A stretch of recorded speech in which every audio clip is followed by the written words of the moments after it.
নমস্কার, কেমন আছেন সবাই? রন্ধনে বন্ধনে বাংলাতে সবাইকে স্বাগত। আশা করি সকলেই সুস্থ আছেন।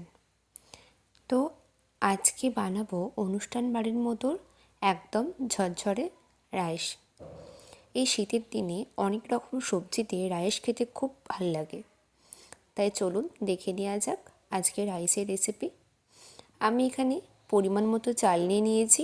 আপনারা আপনাদের পরিমাণ মতো চাল নেবেন। আমি এখানে ইন্ডিয়া গেট চাল নিয়েছি। চালটাকে বেশ কয়েকবার ধুয়ে ভিজিয়ে রাখবো আধা ঘন্টা মতন। এরপর গ্যাসেতে একটা হাঁড়ি বসিয়ে দেবো। হাঁড়িতে পরিমাণ মতো জল দিয়েছি। এরপর আমি ওপর থেকে দেব গরম মশলা কিছু। প্রথমেই দিলাম হচ্ছে এলাচ, তারপর লবঙ্গ, এরপর দেব দারচিনি। গরম মশলা দিলে স্বাদ ও গন্ধ দুটোই ভালো হয়।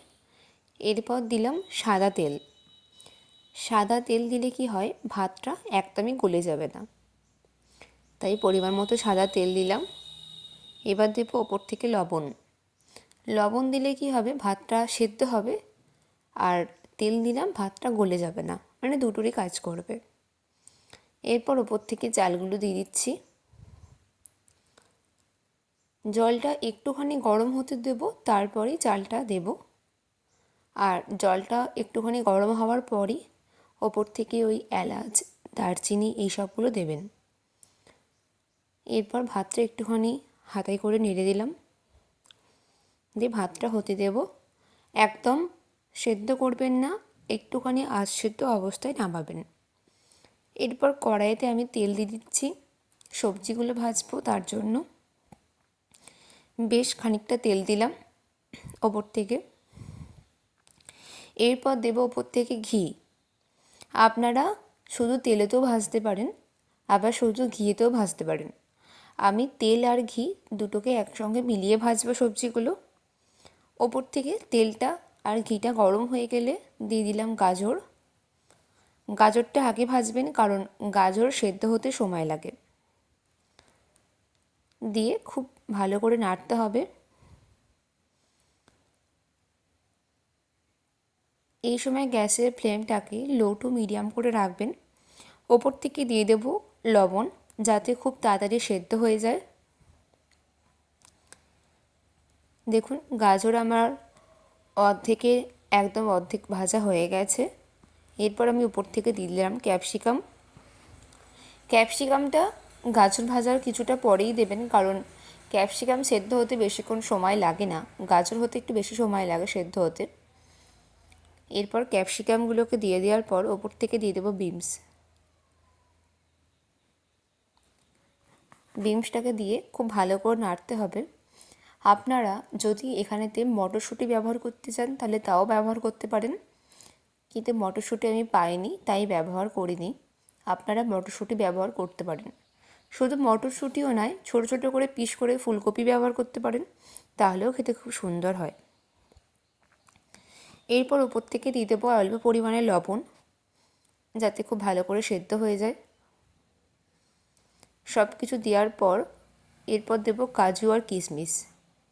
কাজু কিশমিশটা একদম শেষেই দেবেন, একদম প্রথমে দেবেন না, তাহলে ওগুলো একদম লাল লাল হয়ে যাবে। আমার ভাজা একদম হয়ে গেছে। এবার দেখুন ভাতটা আমাদের এখানে দেখাচ্ছি। ভাতটা আমার একদম হয়ে গেছে, ভাতটা আমি নামিয়ে নেব।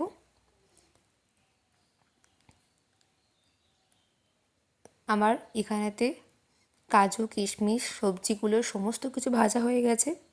এরপর ভাতটা আমি ওপর দিয়ে দেবো আর ভাতটাকে একটুখানি ফ্রাই করে নেব।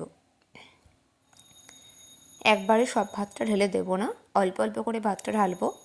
আপনাদের যদি ভাতের পরিমাণটা অল্প থাকে তাহলে আমরা একবারই ভেজে নেবেন। যেহেতু আমার ভাতের পরিমাণটা একটু বেশি, তাই আমি সেটাকে দুবারে ভাজবো। ওপর থেকে দিয়ে দিলাম পরিমাণ মতো চিনি, আর দেব পরিমাণ মতো লবণ।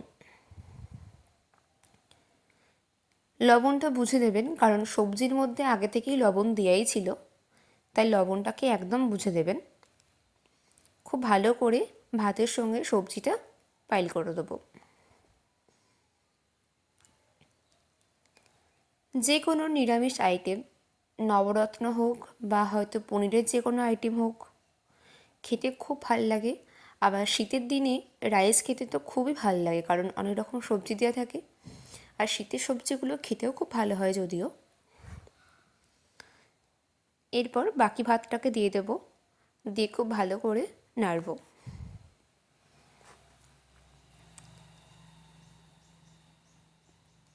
খুব আলতো হাতে নাড়তে হবে। আর দিলাম ওপর থেকে অল্প একটু পরিমাণ মতো গোলমরিচ গুঁড়ো।